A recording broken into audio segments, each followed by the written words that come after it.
Hey guys, welcome back to Mo's Game Table. Today we're going to take a look inside Mini World War II from Formosa Force Games.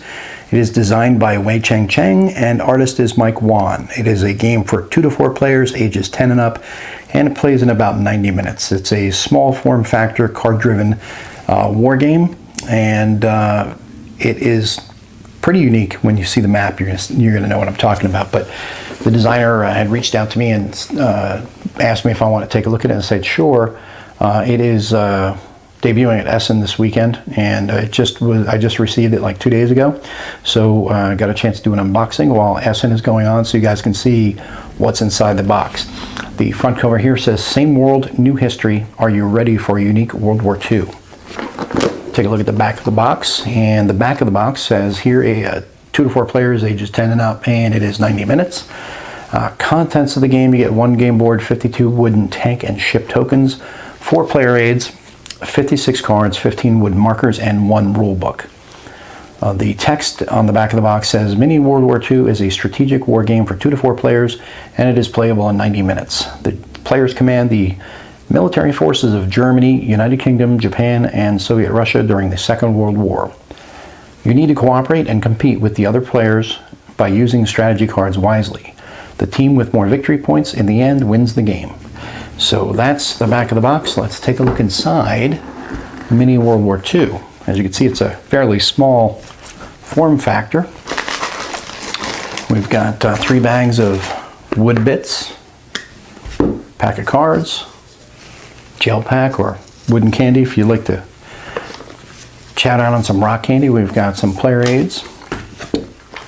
We've got rule books. This is the Chinese rule book and English rule book. And then we've got our board. And then this is what I'm talking about when I say it is a unique board. It's double-sided. You have one side that is for Chinese, native Chinese speakers and those who can read Chinese language. And then you have the one that is English side, and that is what we've got here. Let me back this out so you can get a little bit better look at the board. But it looks a little strange because it's all symbols, and there's a lot of symbology in this game, a lot of iconography, as you're going to see on the player aids for your tech trees and things like that. Actually, let me grab this one. That is your player aid that gives you all your tech icons and things that you can do with your actions. So the brief bit that I looked at it on BGG, I noticed that. I was like, everything seems to be very, it's all iconography. So that's one of those things where it's going to take a little adjustment at first, but it doesn't seem like it'll be too difficult. The rule book itself is 10 pages, 11 if you look at the back, where it explains to you the iconography and what the tech levels are, and then your event instructions here. But let's talk about the most unique aspect of the game, which is the shapes we have here, the geometric shapes. It says here the map is an abstract world map with the North Pole in the center, surrounded by a string of areas, squares, circles, and octagons. Squares represent land, circles represent islands, and octagons represent coastal land. So it's going to be one of those games, like looking at it here, it doesn't seem to, it's going to be hard to kind of formulate in your mind the geography it represents, but I can see what the designer was doing here to make it an easy 4-player game that's got a small footprint and you can throw down on a table, have players easily working together instead of having a giant map, doing it this way in a very abstract manner, which we'll see if it works or not when we play it. But I'm curious because it does, like I said, I see what they're getting at, and it looks interesting enough, and I think it could work. So we've got here adjacent areas are connected by sea links, which are blue. These are going to be your blue sea links. And then you have land links, which are brown. These here are your land links. So sea links, land links. And it says, or flag links. So you're going to have flag links as well. And I guess that these will be the flag links. Oh no, we've got flags over here. So I guess that's what the flag links are. And then units can move to adjacent areas using these links, though there are some restrictions based on link type. Starred areas with tank and or ship icons can build the corresponding army or unit, Army and Navy, for their home country. And we have here the home ally and opponent. There are two teams in the game, the UK and USSR, which are the allies, and then Germany and Japan forming the Axis. All other areas are not controlled by either team are neutrals. Any area with your color is called a home area. So the different players, you've got German gray, Russian red, you've got the UK in light brown, and we've got Japan or in the tan and then light brown. I guess this would be the Japanese, will be the lighter, I guess like an ivory color here. And then we've got, let's see what else it says here. Stacking, you can have a group of same units in the same area. Only units from one country can be in a particular area. Hence units from, okay, areas with less than 3 stars, which is standard capacity, can have 2 armies, 2 land armies. Islands can have 2 navies. Coastal land can have 2 units, armies and navies, and 3-starred areas can have double the standard capacity is what it looks like here. So you have control and damage. Control of a starred area gives you 1 victory point per star. Control of a non-starred area gives you 1 victory point. It takes 2 points to control an opponent 3-starred area and 1 unit to control all other areas. Then you have supply rules. A unit is in supply when you trace a path consisting of adjacent areas under your control from the unit to your home area. So that's going to be kind of unique. Again, because of the, looking down at it, it's not like you're looking at a standard map where you can easily distinguish what everything is. You're going to have to kind of change your way of thinking because of the geometric symbols used here to follow the routes and stuff. But it doesn't seem like it'll be too difficult. And then we have rules for 2 players, 3 players, and 4 players for a 2-player game. It's going to be pretty standard. You're going to play Axis against allies, and then for 3-player, you're going to have the Axis player is going to have both Axis countries, Germany and Japan, and the allied players are going to split the UK and the Soviet Union. So basically, you draw your cards. There is also a United States and a China deck that gets factored into play here, and the allies can join the war. I believe that's when the United States and China do come into play. I'm not sure exactly how that goes yet because we haven't played this, but you draw 4 strategy cards, so Germany does at least, and all other countries will draw 3, and using the cards in hand is where you're going to do your different actions. You'll do an operation where you can play a card for its op value, and you have, there's your deck of cards, here's your op value right there. And then you will, or you can use, play a card face down for technology to develop your technology tree, which is on your player aid. And then you have an event, play 1 card and resolve the event.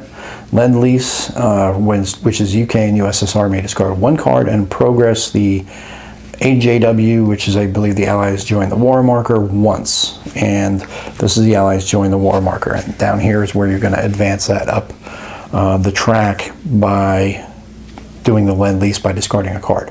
Or you can just pass, whether you have cards or you don't want to play any more cards. And then you can get, you can keep at most 1 card in your hand, must discard all extras. So the game obviously wants you to burn cards and use them every turn, only getting to keep 1. And then you have victory stage where you will sum up all your victory points, and then operations. And you can build, attack, or move. Your build is 3 ops, and you can get 1 unit from the pool and put it into one of your home start areas that's not damaged. And then you can have 3 ops for an attack, and it's pretty simple. You just play the 3 op card, and then you remove 1 enemy unit. But that unit must be in your home area or adjacent to one of your in-supply friendly units. You spend a 2 ops card to move 1 in-supply friendly unit to an area without units from other countries. Unit should be in supply after the movement. The first unit moving across the sea blue link to an enemy coastal land must be a Navy, and the same for any Army through a brown link. You can also launch fighters and rockets and bombs. And you can develop rocketry tech. And that depends on the level of your rocket tech and the cards you play. If you play a 4, 5, or 6 op card, you will choose one opponent and you will remove 1, 2, or 3 cards from their hand randomly. If you have, it looks like a bullseye icon here, and that stands for a bomb. If you have a bomb icon, I guess like you can target your opponent more effectively. You can see 3 cards in the hand of one opponent and then decide which one to remove. So you can actually kind of scout out their hand, at least 3 cards from their hand, and then determine which one you want to remove, which is pretty nice, pretty powerful. And then you will rotate your card when used. Then it goes into the tech tree down here, and you have different levels. You have level 1, 2, and 3. So this is your level 1 tech, this is your level 2 tech, and then your level 3 is this here. And it looks like all of them are the same. The technologies all follow along. So there is no, it doesn't appear to be any asymmetric value differences between the techs, the tech tree, because here we'll take a look at the Germans and the Soviets here, and these 2 cards looks to be identical values and technology. So there is nothing asymmetric about these, about the countries in the game. So makes it, again, simple to play. And then you have events, diplomacy events. Allies can join the war. U.S. and China are both neutral at the beginning. The U.S. will join, the UK and China will join the USSR if the Allies join a war marker reaches the last box. When the U.S. joins the UK can use U.S. units, and U.S. home areas become UK home areas. When China joins, USSR can use China units and China home areas. And then you can progress that 2 ways, which is what we discussed before. You can do the Lend-Lease card, or with an Axis invasion. It says whenever the Axis team attacks the U.S. or China. Unfortunately, I can't read it because the text goes underneath the box here, so there's a little issue with that. Just have to try to decipher what the intent is there. But whenever the Axis team attacks the U.S. or China, I'm going to say land area, guessing here, into a U.S. or China home area, the AJW marker will progress 1 box on the track. However, neither the UK nor USSR gets a bonus card. Instead, draw 1 U.S.-China card and shuffle it into the draw deck. And then you have the explanation on the rules on how to set up a 2 to 3 player game, and you have your victory explanations with control VPs, diplomacy VPs, and also get VPs based on your technology. And that is illustrated example of play, and like 2-page real quick one. And then again, as I said, the iconography explanations and the event instructions on the back of the box, or on the back of the manual. And this I thought was pretty cool. So we'll take a look at these. Pretty slick to have ship meeples. I know it's not, your standard war game goods where you get those real slick counters, but you get some nice beefy ship meeples. And then for your land forces, you get tank meeples. So again, pretty slick presentation. Looks really good on the table, and it'll be an eye catcher for the non-war gamers out there. A good way to kind of suck them in and show them how much fun war games can be. And that's what this is for, is to be a kind of a light, easy to play war game to get people to explore the war game hobby, which is what we want to do. We want to grow it as much as we can, and the best way to do it is by playing games like this. Let that bug bite them, and then you can start rolling out some of the other games. But this is a look at Mini World War II from Formosa Force Games. It is debuting at Essen this week, and if you have any comments or questions, post them below. Thanks a lot for tuning in, guys. See you next time.